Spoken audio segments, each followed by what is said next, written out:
Distribusi normal. Distribusi normal disebut pula distribusi Gauss, adalah distribusi probabilitas yang paling banyak digunakan dalam berbagai analisis statistika. Distribusi normal baku adalah distribusi normal yang memiliki rata-rata 0 dan simpangan baku 1. Distribusi ini juga dijuluki kurva lonceng atau bell curve karena grafik fungsi kepekatan probabilitasnya mirip dengan bentuk lonceng. Teman-teman bisa lihat gambar dari standar normal distribusi normal. Sifat atau ciri distribusi normal. 1. Kurva berbentuk lonceng.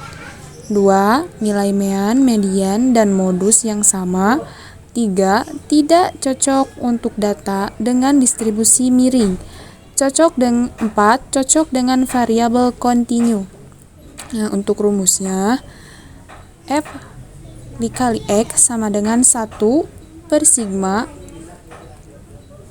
akar 2 pi E dikurangi 1 per 2 dalam kurung X min X dikurangi mu per sigma pangkat 2. Untuk interval fungsi distribusi normal Gauss. Dalam fungsi distribusi normal Gauss, interval mengacu pada rentang nilai variabel acak yang memiliki probabilitas tertentu untuk terjadi. Distribusi normal dikarakteristikan oleh rata-rata mean dan simpangan baku atau standard deviation yang menentukan bentuk dan penyebaran data. Aturan empiris adalah salah satu cara untuk memahami interval pada distribusi normal.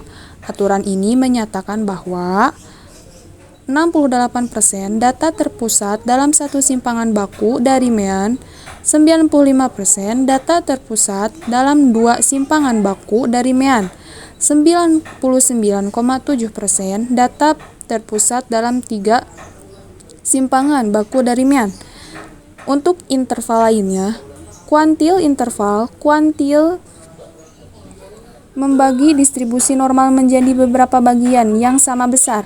Contohnya, kuantil ke-25 membagi distribusi menjadi 4 bagian dengan 25% data di bawah kuantil tersebut dan 75% di atasnya. Skor Z adalah nilai yang menunjukkan berapa banyak standar deviasi suatu titik data berada dari rata-rata. Skor Z dihitung dengan rumus Z sama dengan X dikurangi mu per sigma.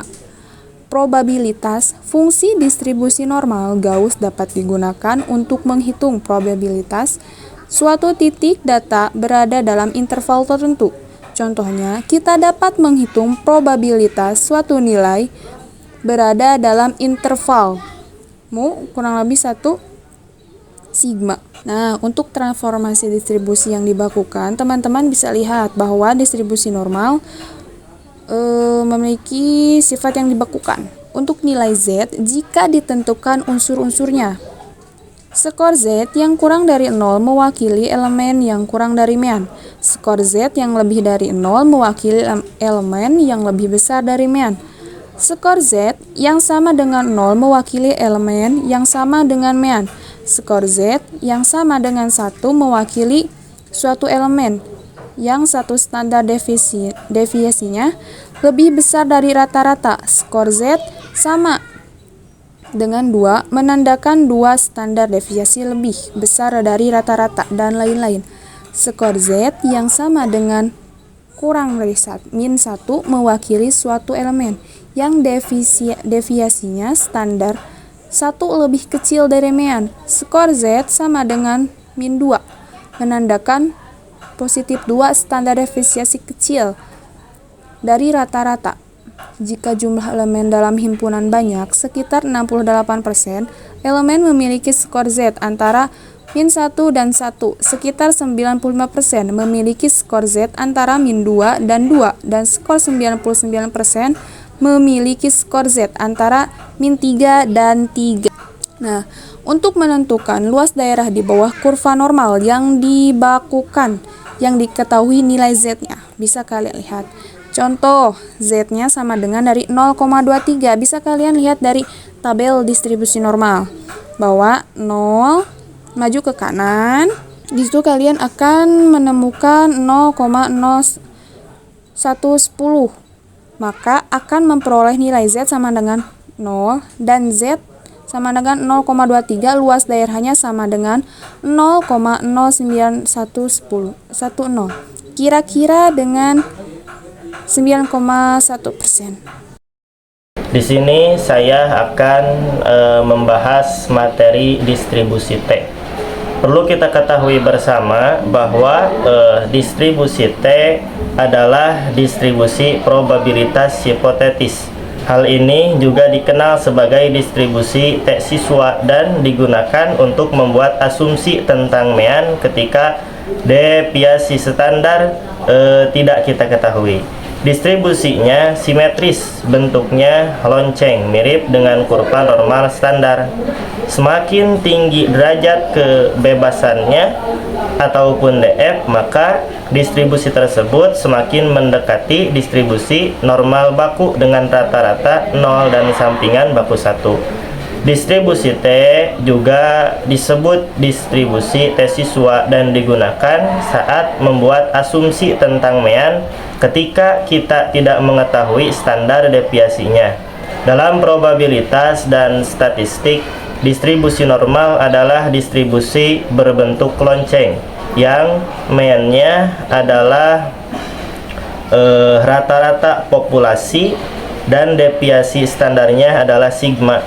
Distribusi T mirip dengan distribusi normal, tetapi lebih datar dan lebih pendek dari distribusi normal. Di sini kita akan membahas apa itu distribusi T, dari mulai rumus, tabel, dan juga properti dan aplikasinya. Nah, lalu dapat kita lihat di sini terdapat rumus distribusi T, yang dimana rumusnya tersebut adalah T sama dengan X bar dikurangi mu per S dibagi N. Apa itu T? Lambang T menunjukkan akan distribusi student. Sedangkan untuk X bar adalah rata-rata sampel, dan untuk mu adalah rata-rata populasi, dan S adalah simpangan baku sampel, dan N adalah ukuran sampel. Lalu perlu kita ketahui juga bahwa ada perbandingan rumus distribusi normal baku dengan distribusi normal T. Dan ada juga persamaannya. Apa itu persamaannya? Dan untuk persamaannya, distribusi T dan distribusi normal keduanya merupakan distribusi dua sisi. Yang kedua, statistik uji distribusi T dan statistik uji distribusi normal keduanya merupakan statistik uji parametrik. Dan yang ketiga, untuk ukuran sampel yang besar, distribusi T dan distribusi normal akan sama. Dan untuk perbedaannya, distribusi T merupakan distribusi sampling, sedangkan distribusi normal merupakan distribusi populasi. Yang kedua, distribusi T didasarkan pada derajat kebebasan, sedangkan distribusi normal didasarkan pada parameter. Yang ketiga, rata-rata distribusi T tidak ada, sedangkan rata-rata distribusi normal itu ada. Yang keempat, distribusi T bukan distribusi simetris, sedangkan distribusi normal adalah distribusi simetris.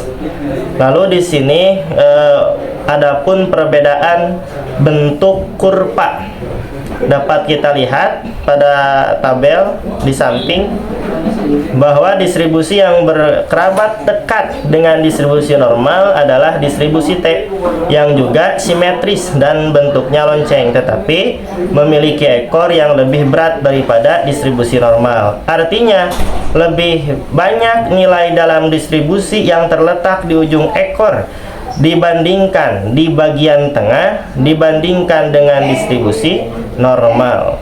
Lalu di sini juga terdapat contoh soal Carilah nilai T untuk N sama dengan 14 dan A sama dengan 5%. Dan untuk menjawabnya, diketahui N min 1 sama dengan 14 min 1 sama dengan 13. Dan untuk P nya adalah 100% dikurangi A. 100% berarti dikurangi 5%, hasilnya sama dengan 95%,